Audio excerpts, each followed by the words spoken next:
always say, I want to marry my best friend. Yeah. They always say that. Oh, I hope I can find someone. I want to marry my best friend. Exactly. But they don't talk to their spouse or their significant other. They don't treat them like their best friend. Like they're their best friend. You can tell your best friend, damn, I saw a girl in the mall, man, I almost jumped on her back. Right.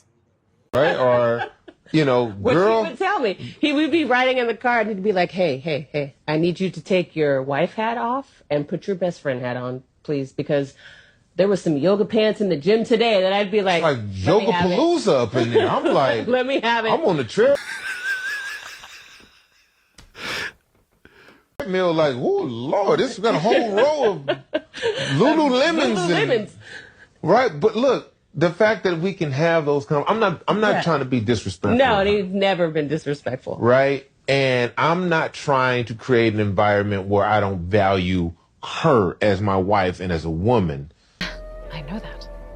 But I want to be able to talk to her about urges. I want her to be able to talk to me about urges because they exist. They absolutely do. If you think that your significant other doesn't have urges, you tripping. Bela.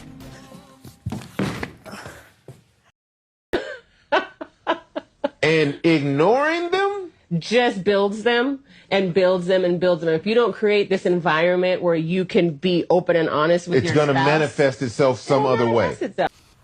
You're right.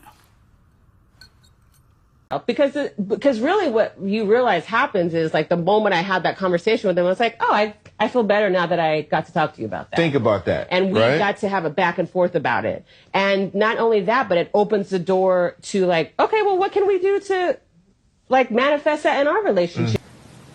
I know I can make something happen. I don't say I think I can make something happen. I can make something happen. He won't know that unless I say something. And so you start to do like, okay, well, if that's the case, we're going to have to go on more date nights or we're going to have to do more of this. Or I'd be home and he'd show up with a suit on and be like, get dressed. We're going on a date. I'd be like, oh,